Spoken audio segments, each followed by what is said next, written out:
Okay, cool. Welcome to the Fuck the Stigma podcast, Rod. How are you? I'm very good. Thank you for having me. Yes. Dude, it's been a long time coming. I think I've wanted you on this podcast for over a year. Yeah, I've been wanting to come and talk to you for a long time. Just work, our schedules, nothing ever aligned. Right? Quality problem.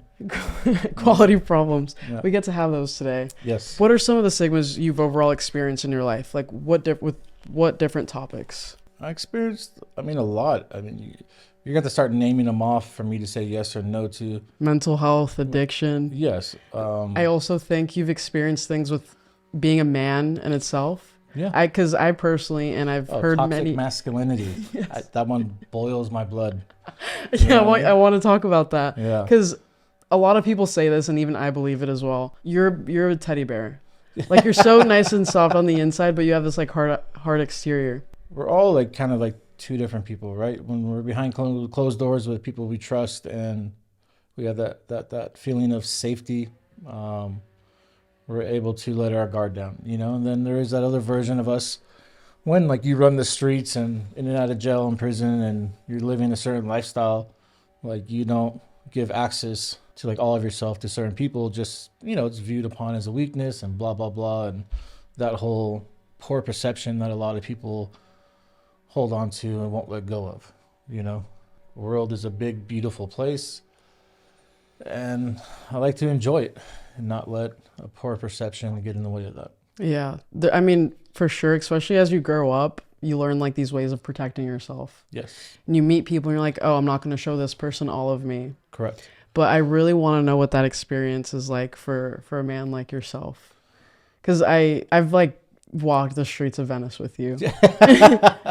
You did not have a shirt on, and that experience on its own was kind of crazy. So yeah, what's that? Because you go to the gym a lot. You're a big bulky guy. Yeah, gym is one of my outlets. Yeah. Recovery, mental health, sanity. Keep all that stuff in line and healthy and thriving. Oh, you want to know about? Yes. How does it make you feel? Do you ever feel, sometimes women walk around feeling objectified? Correct. Catcalled, for example. Right. Do you have that experience? No, I would take that as a compliment if I got catcalled.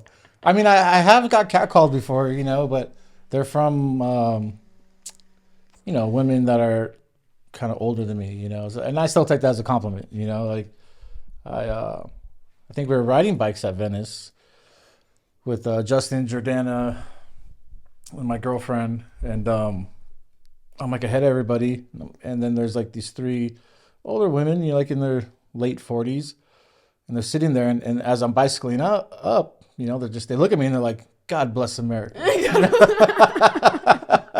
So I just laughed. I was just like, "Hey, thank you. I'll take that to the bank. I appreciate that." I also think that as much as I go to the gym, there's definitely some body dysmorphia there to where I can never look good enough or get into the shape that I feel is ideal, or satisfaction is out of reach when it comes to the gym and sculpting the body to what you want it to look like. So I'll take catcalls all day long. Yeah.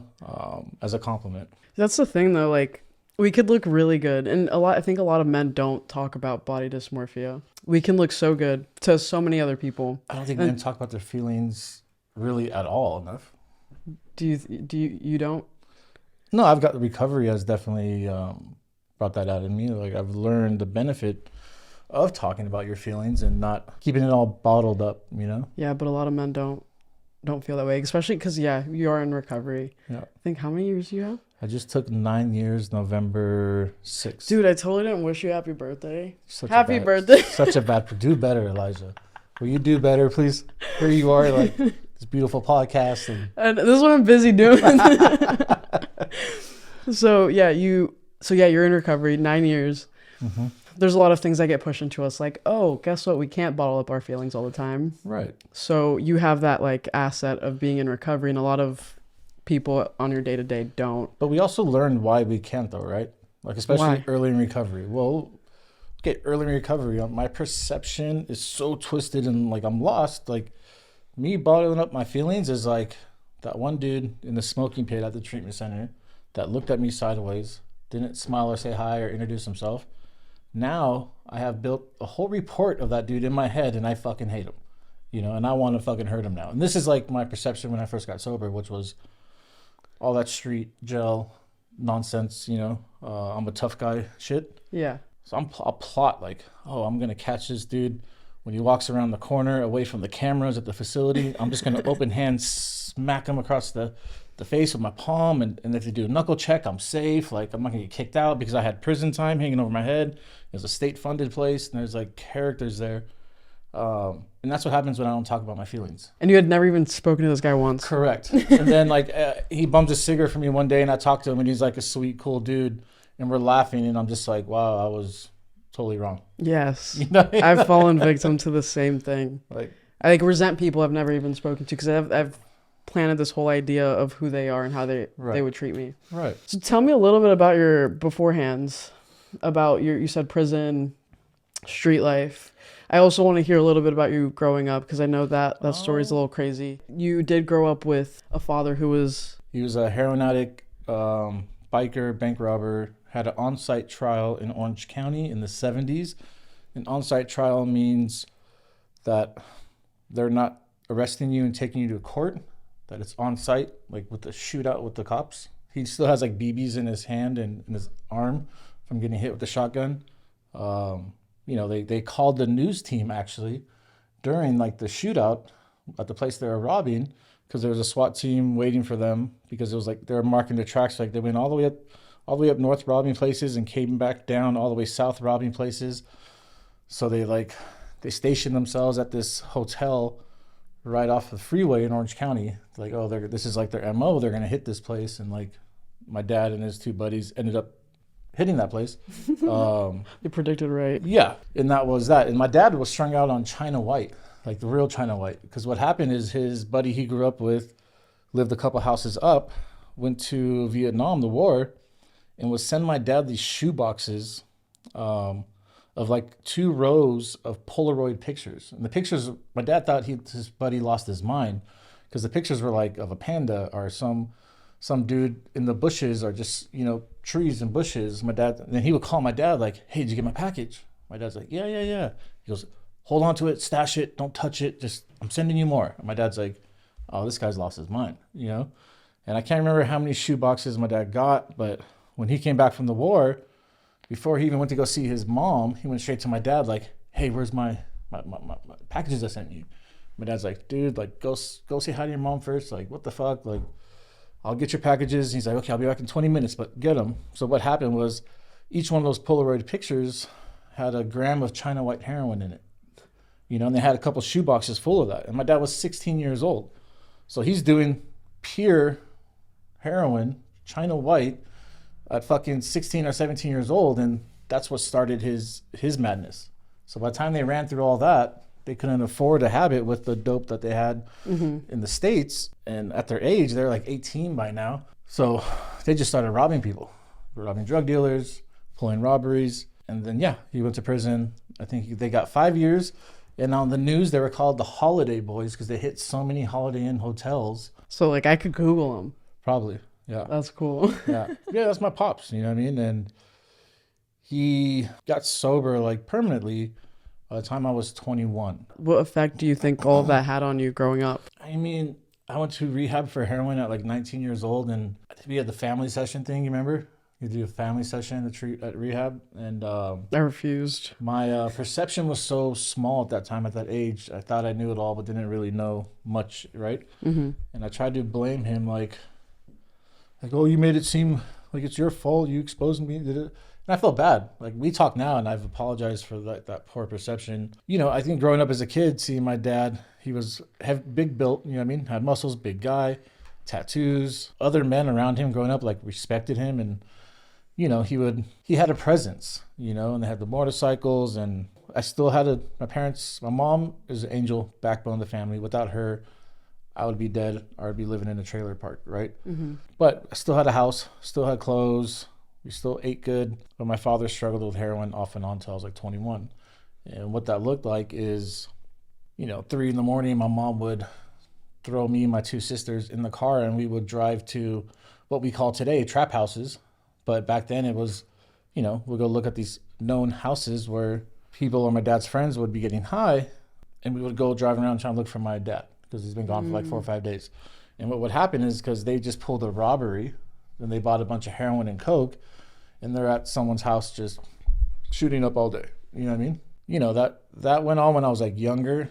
As I got older, I don't think he did anything crazy anymore with the robberies, but started working, and off and on, I could tell if he was fucking up because of how they were getting along, or if she was mad at him or not talking to him or kicking him out. Like, oh, dad's doing some fuck shit if mom's mad at him. Dad's fucking up again. Yeah. That's what me and my sisters would say is, dad's so fucking up you don't think you had a really good, strong male figure? I did, in the sense of like something that not being a beta in life.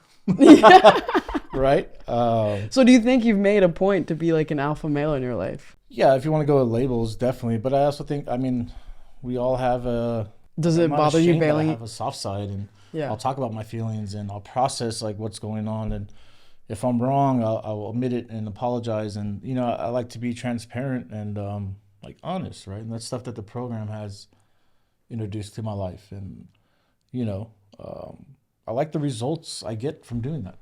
Life seems less stressful, less hurtful. I'm not hurting people. Life gets better. I have a higher caliber of like friends and people I love and I count on, and that I could trust, and won't, good people. Most of the people in my life have only known me in recovery, so it's like weird, right? Yeah. Same with me. Like, I don't really know anybody. Well, I do know people. I don't really communicate or have people in my life that were from my past, because everybody from my past was up to no good. And I used them as well. It was kind of like this transactional relationship going on. Yeah. Definitely use each other. It's like we know what's going on here. Absolutely. One of my childhood best friends, his mom gave the child support check straight to him like every 2 weeks. So like at 14 years old, when we were doing hard drugs by 14, meth, coke, ecstasy, acid, smoking weed every day, NOS. Because my best friend would get $500 every week or 2 weeks, I can't remember. And we just spent that all on drugs. When did you start using? Like the summer of 6th grade, I started smoking weed. And then from like 2 years later, hard drugs. By 7th grade, we were taking acid already, mushrooms, ecstasy. What do you think started it? Like, it happens. You get introduced to weed. Like, hey, try this. Like, I understand that dynamic where it just happens and people are already doing it. But what do you think just drew you to it and wanted to keep doing it? I was interested, always intrigued. If you were like a smart kid, like a nerd, and did the right thing and was like a Ned Flanders from The Simpsons, you know what I mean? Like, cool, but I don't want to hang out with you. I want nothing to do with you. In reality, that's who I should have surrounded myself around, right? But if you're up to no good and in trouble and, doing stuff that you shouldn't be doing, then I was just like, okay, like... You're the cool kids. You're my people. Like, you just felt more a part of with them. Correct. Or maybe that's where I felt I belonged because of, I looked at my dad and I was like, oh, it's okay. He still made it in life. They're still doing good. You know what I mean? If I get on this path, like, it's not... I could still have a good life. Mm-hmm. You know what I mean? Yeah. Like, I saw someone that had a life that you probably normally don't come back from, have a normal life with family and kids and, financial stability. So maybe I had this illusion like, oh, I could play in this circle of people for a while. And then when I get to a certain age, then I could be an adult and I'll get a career and have a family. Figure that out later. As easy as we label it that young, you know what I mean? Like, yeah. I'm just going to do this for like 5 years, and then I'll get a career and start a family. And like, it's that easy. Right? I really didn't have that. I didn't really think that far when I was using. I'm like, this is just what I'm doing. Yeah. I'm just going to get Xanax every day and figure it out. Yeah. I had my mom who was like the angel that doesn't do drugs, doesn't drink. Like, I've seen her drink like half a beer once in a while, and like that's it for her. Same with mine. I've never seen her. And she knew I was my father's son, right? So she would always, I would walk out the house like with my skateboard as a kid, and she'd be like, Rod, God loves you, Jesus loves you, he has a plan for you, and he has a woman plan for you to build a family and have these Christian kids. And she would always make those like comments, and as a kid I'm like, oh, so annoying. Looking back on it now, I'm just like, just fucking adorable. That's sweet. That's like, so, it's so cute. Yeah. Like, thank you, Mom, for as It's much crazy. of a headache I've been. You still were like positive and wanted like good for me. It's crazy how much we appreciate those things now looking back. Right. And at the time, it's like, dude, stop being annoying and weird and cringy. But it's like, no, like she cared for you and she loved you and she wanted the best for you. I mean, in recovery, that I came to that realization was that nobody cares for you and wants nothing back from you, or just wants to see you happy and succeed more than your parents, right? Most of the time, yes. And that's all they want for you. And they're here like trying to guide you, give you advice, and shape you and turn you into a good person, right? From their experiences that they've learned. And we're just like, nah, fuck you. Especially with addicts. Yeah, especially with addicts, we want to have our own experience. Yeah. That's the same thing with relapse. I believe relapse is a part of your story. Absolutely.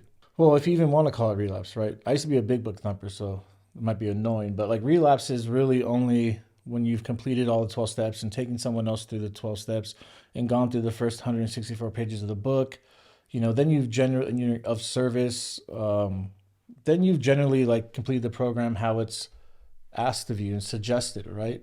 So until you've gone through that whole process and like had a spiritual awakening and all that, you can't relapse. You can't relapse because nothing fucking really changed. There might have been little changes here and there, but you didn't relapse. You just gave up. You quit. Yeah. You went back to, doing it your way. Yeah. You know what I mean? So yeah, I've heard relapse is return to a former way of thinking, meaning that your thinking had already changed. Right. And then you decided to go back. Correct. So now we would consciously make a decision to go drink. Or like, do you think it's slowly? Yeah, because again, it's called the disease of addiction. Right.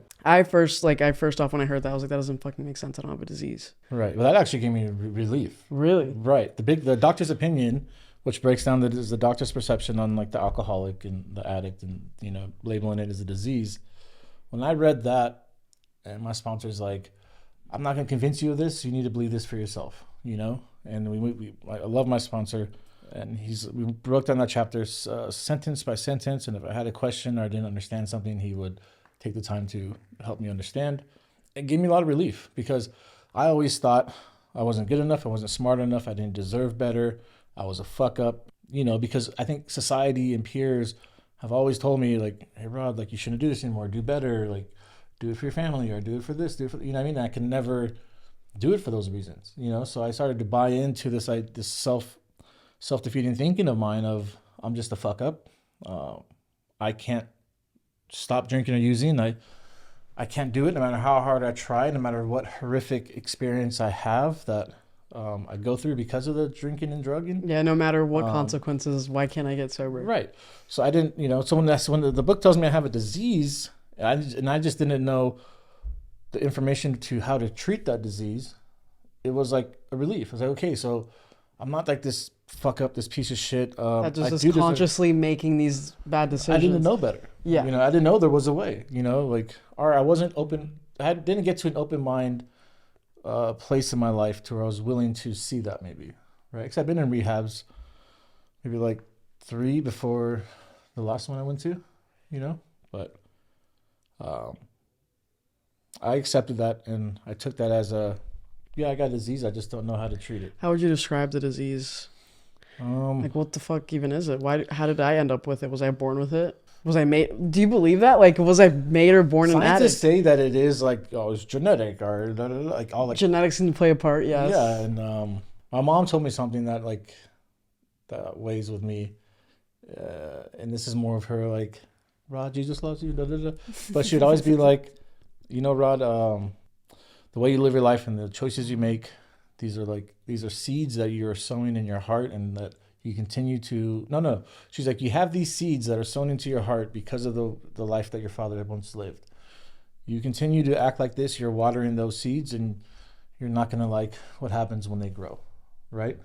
So like that one always stuck with me that my mom told me. It's kind of poetic. Yeah, she's an angel. She's an RN, always helped people her whole life, But I don't know, and it also, at the end of the day, I guess it doesn't even really matter. Fair. It's just like, I'm an addict. I'm an alcoholic. Like that's easy. Yeah. Like I can get down into this whole philosophical thing. Like personally, I'm curious. Right. Like, was I born with this, or was I made this? I mean, there's so many good points, right? Like, I had a problem with sugar. You hear people talk about it. oh, sugar is my first addiction, and then video games, da, da, da. Like, sure, like, so maybe it's just a disease of thinking, like what we want to stay in that state of Escape. right more than the average person. I don't know. We could sit here and go down that rabbit hole like all day long, you know. I just know that when I did drugs and I drank alcohol, I loved the way it felt, and I was like, this feels fucking amazing.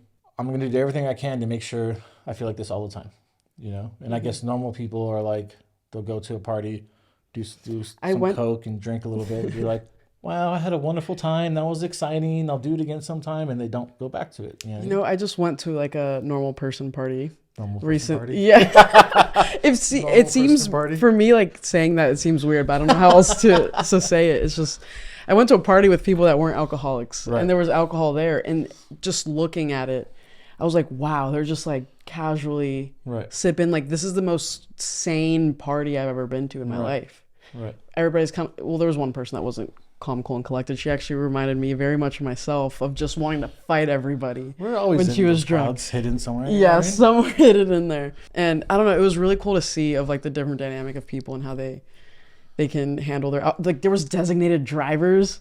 I was like, what? I mean, I have like 4 DUIs. I wish that was a thing. And I'm so glad Rod has 4 DUIs because I have 3, and I always feel shame about it. So I really enjoy the fact that somebody's one-upped me with that one.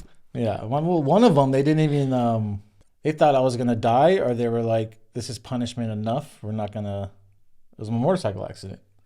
You know, they're like, either he's going to die, or if he survives this, that's far more punishment than some fines and some classes and some jail time. With your 4th DUI, that was like my 2nd DUI. They were lenient on you. Yeah, my first DUI, I was 16 years old, and I was driving. You know, when we were young kids, we always hung out with like older people, you know, which I look back on today and I'm like, that's kind of creepy. Like, what the fuck were those older people doing with us as kids? Yes. But we were just drugs and drinking them, no funny business, you know what I mean? Mm-hmm. But I was driving this dude's car, taking side streets, and I had the caps to the 40s we were drinking in my pocket, and we were going to someone's house. There were some girls there, and I got pulled over and got a DUI at 16. Second one, motorcycle accident. And the last 2, third one was at night leaving a bar, typical. And then my 4th one was in Las Vegas. My buddy moved out there, and he was having like the time of his life. Like, his Monday and Tuesday was better than my Saturday and Sunday, you know, like, so he convinced me to go out there. So I drove to San Francisco. He flew to San Francisco. We picked up a couple boats of e-pills, like a boat's like 1,000 e-pills. So we picked up a couple boats of e-pills. I'm like 25 at this time, so we're shaking and moving. You know what I mean? We've been in the game since we were like 14 years old, you know? Very well, experienced. Yeah, so it's like, oh, we'll pick up a couple boats. We'll use that to sell. You know, I was going to move out there. That'll keep me on my feet for like until I get, you know, situated. And then there was these strippers that invited us over. And he showed me pictures, and they're gorgeous. It was like this Brazilian girl and this white girl. And he's like, yeah, hey, they want us to come over. Like, you know, it's like 4 a.m. We just got back from going to clubs, you know? And I'm excited. I'm drunk and sniffing e-pills. Like, I had 2,000 of them, you know what I mean? So I'm like sniffing them, popping them, drinking, doing coke. And it's just, you know, casual. I can still talk to you like this while I'm doing all that. You know what I mean? Or maybe by this time at the end of the night, I wasn't that pretty. He's like, yeah, you know what? Let's do it another night. I was like, what? You're going to pass on that? Like, no, let's go. And he's just like, fuck it. He goes, you have to drive. He goes, I'm too fucked up. I'm not going to drive. So then I drive, and then I got pulled over. Got another DUI.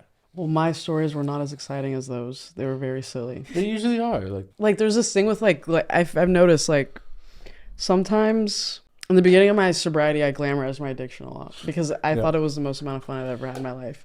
And the most amount of fun I thought I could have in my life. Right. And like now I've just proven that completely wrong. It's a badge of honor to us when we're like young, you know what I mean? Yeah. It's like I thought I was like special. I thought I was cool. I thought I was you know, rebellious to like the standards of the world, and everybody was robots, but I was free and I understood stuff that you didn't understand, you know, because like I'm doing these drugs, and you know what I mean? I don't know, just fucking lost, you know? Yeah. But carried it like a badge of honor, you know? What age did you get sober? Was it like shortly after your DUIs? This sobriety? Yes. This sobriety. And you would also consider this time your first time in recovery? Yeah. Because this you was never... the first time that I actually worked all the steps. I mean, this is, okay, so this is the time that I fucking, like, it was it for me, you know? Why? So I got sober at 32 this time around. And why I say it was it for me, because I got to a place in my addiction, you know, I guess everyone, well, not everyone, but I wanted to be at, you know? And it was, you know, I sold meth, heroin, fentanyl, always had like little extra stuff here and there just from like trading, you know what I mean? I never ran out of dope, never ran out of money. I wasn't like balling, you know, but I didn't hurt for anything, you know? Bills were covered. If I wanted new clothes, if I wanted to get a hotel, whatever I wanted to do, like, you know, I had money. And I just drove around all day getting high and dropping off dope, you know what I mean? And then having fun in between there. There was always a girl with me, you know what I mean? And I was bad with the girls, you know. I would have one with me for like 3 days, and I'm doing my drops and we're hooking up and getting high the whole time, of course. And then I'm like texting her roommate the whole time. So then like after like 3 days, you're like partying, you know, getting high with someone. It's like, you know, people start to get on your nerves.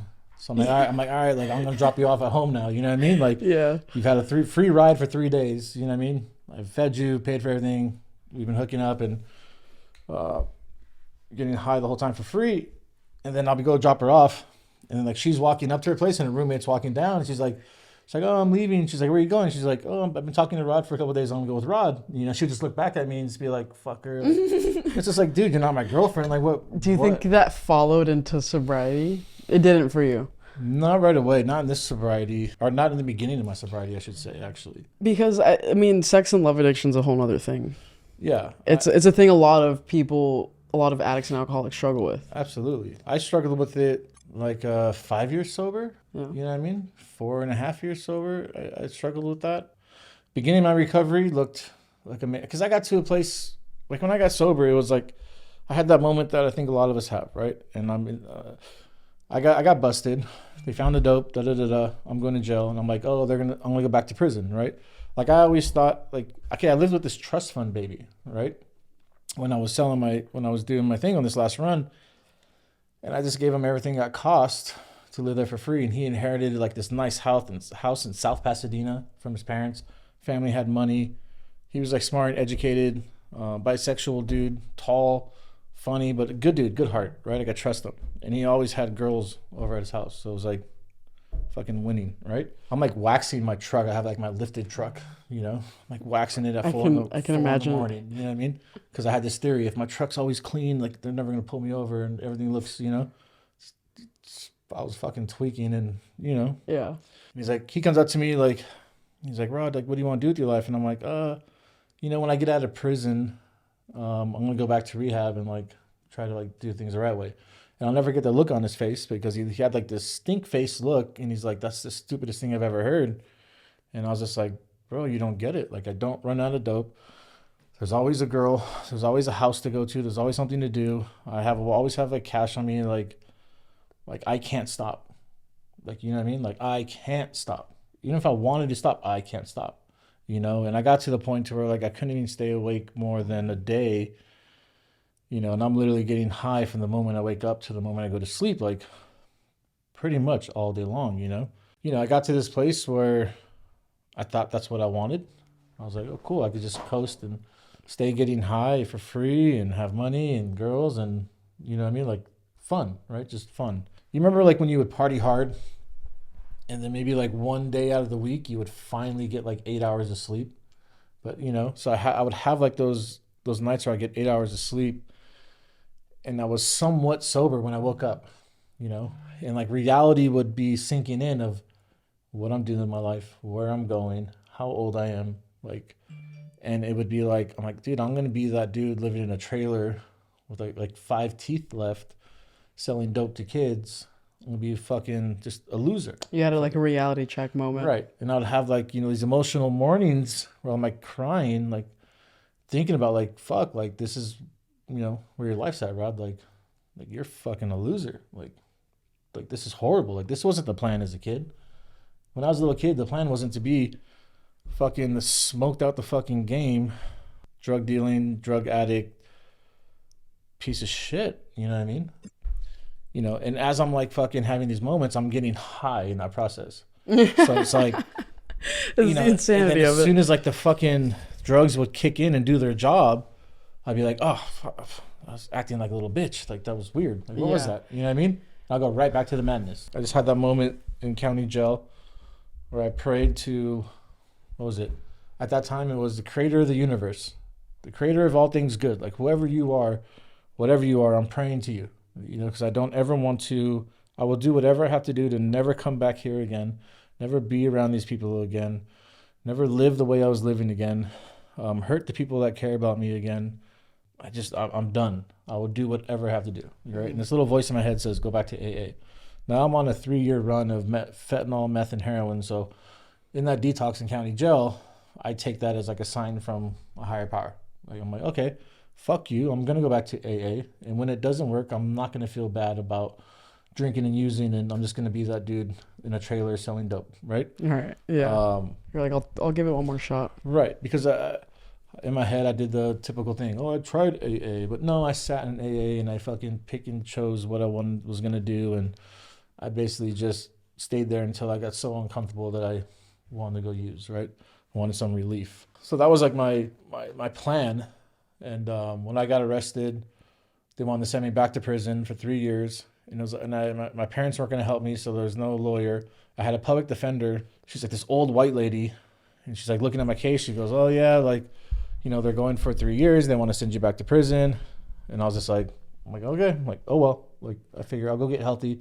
I know how to do prison. I'll put weight back on, get in shape again, play that fucking game inside. That's so crazy. You're okay with going to prison. Yeah. And that's not normal either, right? Yeah. I was like, I'll come out healthy and then I'll try to do life again. She's like, okay, well, let me see what I could do. And I'm just like, anyone that has been in and out of jail, you know, like when you get a public defender, you're normally going to get fucked. The DA is going to have their way with you.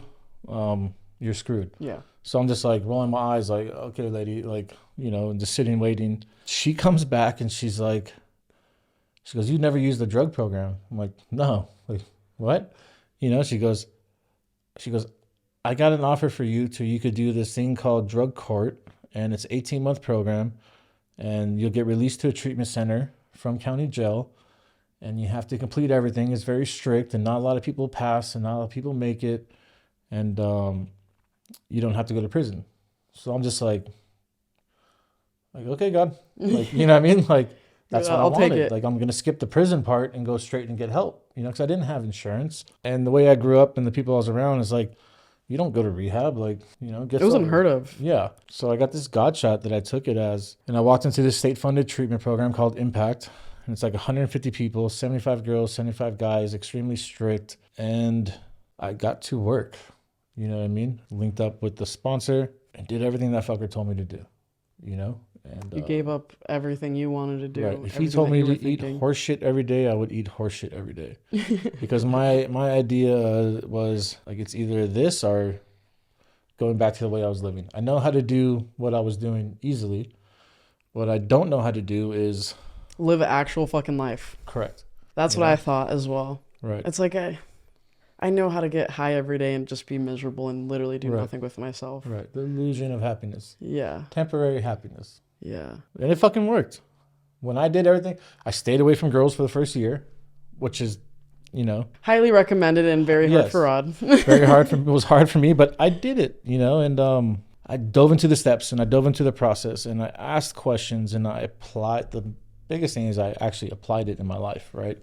My sponsor would tell me to do shit and I would immediately be like, fuck you, and walk away. And then come back like 5 minutes later. Hey, I'm sorry for cussing. Like, please tell me again what you want me to do. Like, okay. Like, you know what I mean? Like, I dragged my feet and I made mistakes. And what happened was I started doing what he would tell me to do. And I liked the results I was getting out of life. You know, I liked the way I felt. I liked the way people responded. And just the universe kind of like, I wasn't swimming against the current no more. Yeah. I started going with the current, right? Yeah. Did the inner work, you know? Stayed away from girls because that was just a distraction. I had nothing to offer in the first place, but a bunch of fucking it just would have been very selfish. Yeah. which is a lot of us fall into. Recovery is really cool. Like, it's a good start, right? Getting in there. It's like, fuck yeah, you have this opportunity. Are you going to grab it or not? Right. Then once you grab it, all right, cool. Now we're doing that first year. Kind of, it's almost like proving that we can actually live a life without picking up is that Right. first year. And then now real shit starts happening. And I also, you said you liked the results you were getting. Yeah. I like the results I'm getting. That's why I haven't given up yet. Right. You know what I mean? Right. It's like, fuck it. Like, yeah, I have days where it's like, wow, a blunt sounds good. Naturally. Yeah, It's naturally. human, we're you know? gonna, yeah, we're If I gonna. eat a fucking cheeseburger every day for fucking 10 years and I stop eating cheeseburgers, motherfucker, I'm going to crave a cheeseburger once in a while. You know what I mean? Like, it's naturally, you know? It doesn't make me a horrible person. Oh my God, I'm going to relapse. I thought about doing it. No. Yeah, and a lot of addicts, like addicts in early recovery, get scared when they have that thought. Right. I just, you know what I did is I set some awesome reservations for myself. Whoa. I was like, oh, okay, so the only way I'm going to relapse is if two blondes pull up in a convertible with like an ounce of heroin and a quarter pound of meth, and they're like, hey, Rod, we got a hotel for a week. Come with us, and we're just going to get high and fucking have sex for a week. Then I'll be like, okay, I'm going to fucking relapse, right? But that's never going to fucking happen, you know what I mean? So, like, that's what I told myself. All right, Rod, like, fucking You can use if this if happens. this happens, then, like, you could fucking relapse. There's, you know what I mean? And that was, like, my... I Gave held you- on to that for a little bit. It gave you comfort. Yeah. You know, whatever works. Right, you know. And I had a lot of work to do and had a long ways to go when I first got sober. I mean, my perception was so twisted and lost. You got sober in your 30s. 32. In your 30s, you have decades of behaviors and things Right. that you're used to, and like Right. now you're just doing this foreign thing. Right, exactly. I mean, that first year, it was the hardest probably because you're going about life and everything. You're going about life in a different way. So I mean, I had to pause and count to 10 before I responded to people in my early sobriety, because my first response was some negative sideways shit. You know what I mean? Like, I was like programmed to be like, just poke people's buttons. Like, I'm gonna fuck this dude's a bitch. I'm gonna fucking talk shit to him, see what he's really about. You know what I mean? My sponsor like took me to a meeting and he kind of like observed this and he goes, hey man, you just having a bad day or is that how you are? I was like, what do you mean? Like, this is who I am. You know what I mean? He's like, no, dude, like, that's not spiritual. That's not change behavior. Like, how are you expect the universe to, or your higher power to, like, you're not honoring like this program and these things that you're applying in your life if you're being like that towards people. Like in your you know? relationships, you don't want to Right. just poke people and Who wants to be around that? Yeah, exactly. Right. So I had to learn how to just be a person in a room, if you want to call it. Like, be a friend again, be a son, be a brother to my sisters, be an employee to my employer, like, be in gratitude. I had to learn like all that again, you know, as an adult. Right? It was just humbling, you know, humbling. Because I'll see these dudes roll up and like they're 25 years old and they had like a couple bad years and they went to rehab and they did this and they did the program and they caught on like right away. And then they're like a couple years sober, pulling up in a nice car, and I'm like, motherfucker, you know. I'm like 33 now and I'm just like, got like a used Honda Accord. Like, that's me right my now. self-talk was real bad, you know, Yeah. for the first But couple the of thing years. is, it's also everybody's going at a different pace, and it takes certain experiences for everybody. And that's my perception at that time, right? Like, it's the material stuff makes us happy temporarily, but it's not what like genuinely keeps us happy. That's internally, right? Yeah, we all think that the car, the girl. Right. It's like the stages we go through as time goes on in sobriety. It's like, what phase are you in your recovery? Like, oh, okay, I know where you're at. You know what I mean? Like, it's weird. Yeah, and also just figuring out what the fuck your core beliefs are and your values, and how do you want to be respected and treated in a relationship. And there's all these things. You're really learning yourself at this point. That was me. Like, I came in at 18.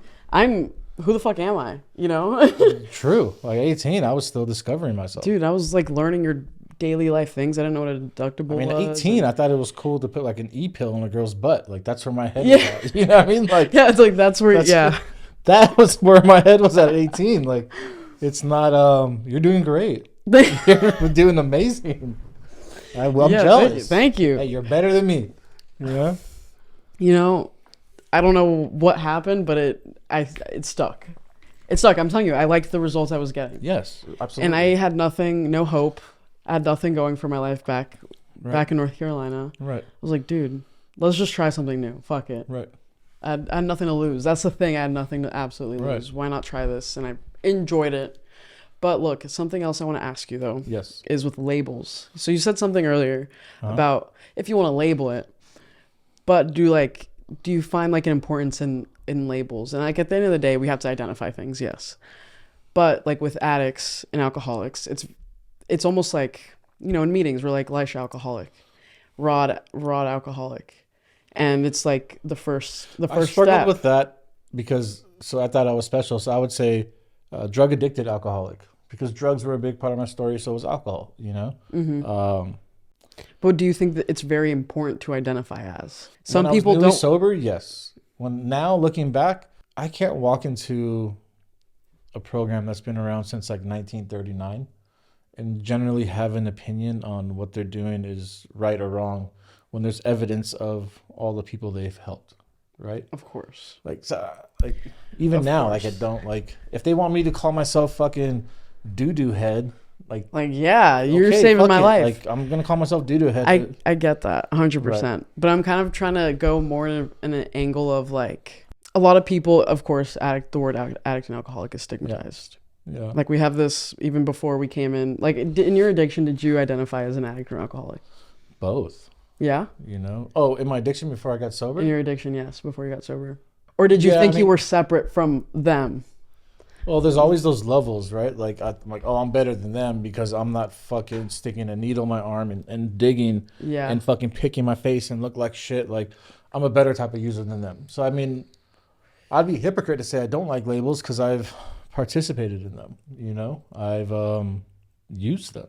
You know, I don't know. Like I'm conflicted on this one. You know what I mean? Yeah. Because a part of me is like, well, yes, I'm an addict alcoholic. I think so. Yeah.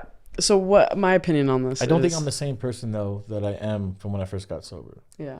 You know, and if you walked up to anybody that knows me in my sobriety, that's not in the program, if you ask them like, "Hey, is Rod an addict or alcoholic?" They would probably be like, "What? That's crazy." No, you know what I mean? Yeah. So it's weird because I know what I once used to live like, and that's more familiar to me than the person I am today is less familiar to me, right? Huh.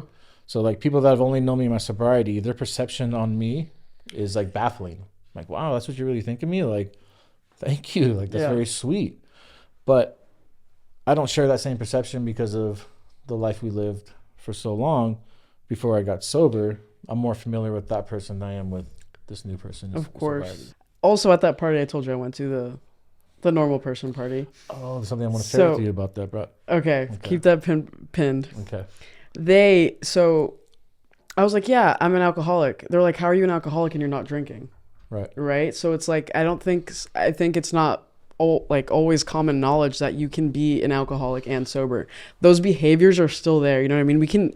I'm an alcoholic. Like I have alcoholic tendencies when it comes to food. I either want to starve myself or just stuff my face. Right. You know what I mean? No in between. Yeah, no in between. Extremes. Like it goes into everything. I either want to binge a show or not watch anything at all. You know, so like those, my alcoholism is showing up even in sobriety. So I want like people to kind of wrap their head around that as well. That like, it's not just I'm an alcoholic because I'm constantly drinking every day. How do you identify it though if it's not labeling it, right? Because then if we're not in the program, like we just labeled it, I'm very extreme, one or the other. What do you call it if you don't label it? You know what I mean? Like, help me figure that out. Like, how do I not label? Help me there. Like, let's talk about that. How do I not label something? Because even as we're talking about this, I'm like, well, what's another way to say it? I'm still labeling it, right? Like the kind of point I was kind of getting to a little bit with that, I never got to it. I never got to my point. Is that yes, like I'm an alcohol, like I'm a person that experiences alcoholism. Yeah. Like I'm a person that experiences depression. Right. And I'm a person that experiences anxiety. Like that, all those things there aren't me. Those are just things I experience. So you're just a fucking spirit having a human experience. Yes. We're still labeling. You know what I mean? Like, how do we get away from the labeling? The thing is that the labels I think are inevitable. Right. But the thing is that there's all these softer approach. There's all these things that are attached to these labels. That's why we have to fucking break the stigma. Oh, okay. So like, there's so much more to me than just an addict and alcoholic. Is what you're saying. I could get with that, and absolutely 100%. Yes, I think there is. Yes. So okay, I had the wrong perception on it. I think labeling is bad if you want to just focus on that one part of a person, because I think there is so much more Exactly. to us people in recovery, whatever it is. If it's not recovery, if you're talking about all this gender shit going on, you know what I mean? Like there's more to that person than just being labeled as I'm this, I'm that, I'm that. Like, of course, I think, we're all spirits having a human experience. We're humans. Like, yeah. I think labels suck if you put it that way. They suck, but we need them at the same time. Yes. And people, they make them part of their identity, and that's something I don't particularly like to see. Fair. But I think necessary in the beginning. Yeah, especially with recovery. And yes. Only recovery, because that's I'm only speaking from experience on that. You know what I mean? Mm-hmm. I don't have experience in other labels. Well, I do, but it's not what we're talking about. Like with sexuality as well, for me personally, like I identify as a lesbian, but I don't like. You go both ways though, don't you? That's because I'm confused here. I know you. You've gone both ways. And look, I'll be real with you. I'm fucking jealous, bro. I wish I was bisexual. That's like, I'm only getting half the pleasures of life. It's just not my thing. I'm not into dudes. But I'm jealous of the motherfuckers who are bisexual, because like you get to, you know what I mean? You get more. You get more options. Yeah. Where I was going with that, Rod,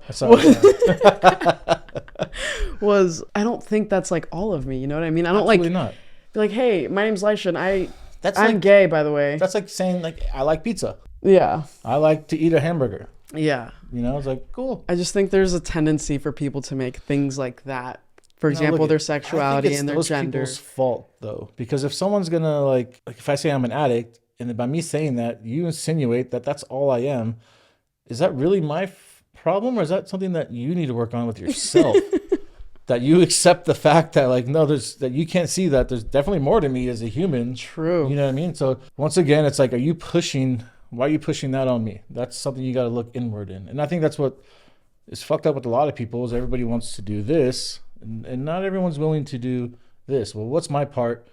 Is this me, right? And that's what the program teaches us as well, Yeah.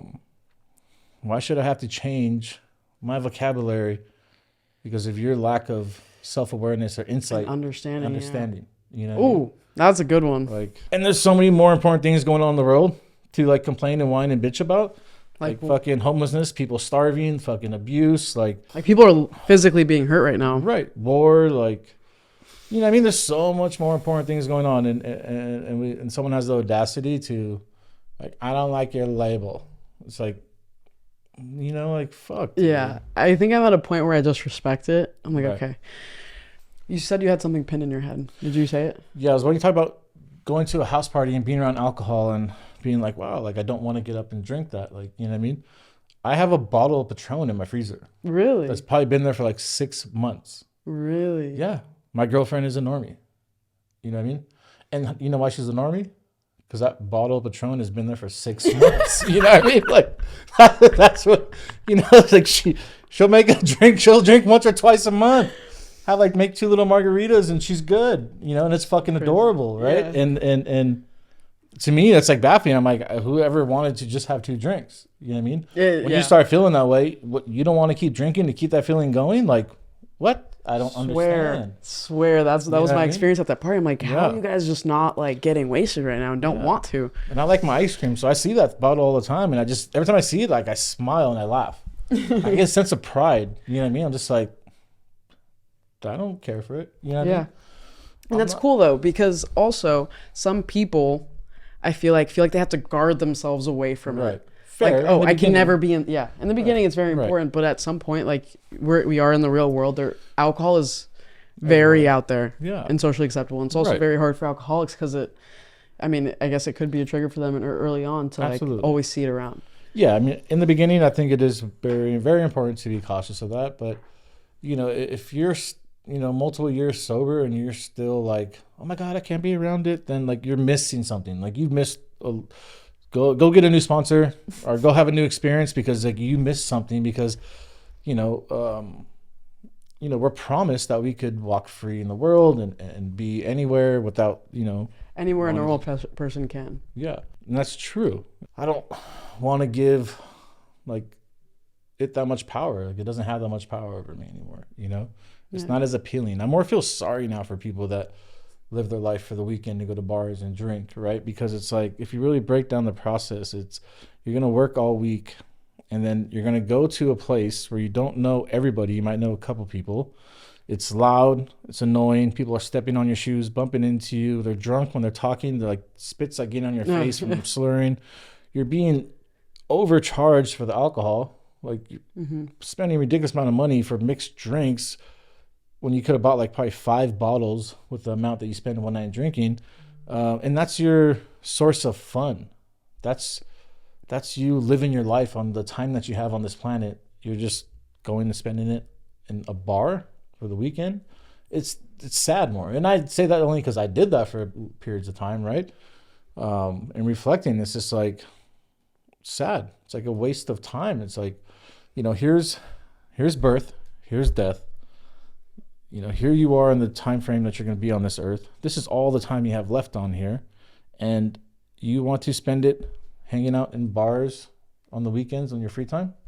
You know what I mean? You don't want to like set goals or go travel or explore, create new hobbies, build a family. You know what I mean? Like there's so much more to life. Yeah. Right. And it's crazy. I didn't see that till I got sober, that there's more to it. Right. What's something you would say to someone like out there struggling with addiction? I wish that you get to a place of desperation as fast as possible and are willing to try a new way of life, you know, and you don't continue living in that vicious circle that we were all familiar with, you know. There's much more to life out there, and I can't convince that person to get sober or do the work that they need to do, but I just hope they get to that place of desperation as fast as possible, where they're willing to give themselves another chance at life, you know? For sure. The gift of desperation. Yeah, which is like right. God, right? I know. G-O-D. Yeah. Yeah, I love that one. Yeah, it's an internal decision we have to come to for ourselves, for our own well-being. Like nobody can tell you, hey, go get fucking sober. What's You're that? fucking. You Drop keep the emotional appeal. Yeah. Right. I'll buy you a Lamborghini if you can stay sober for 6 months. You know, you could hook me up to a lie detector test, and I'd be like, okay, I'll do it, and I would pass because I want that fucking Lamborghini. But that's not sufficient enough to keep me sober for 6 months. I will fucking use within a day or two. Yeah. You know? Yeah, that shit don't work. Thank you so much, Rod, for coming on the podcast. It's been long overdue. Yes. Thank you for having me. Thank you. I appreciate it.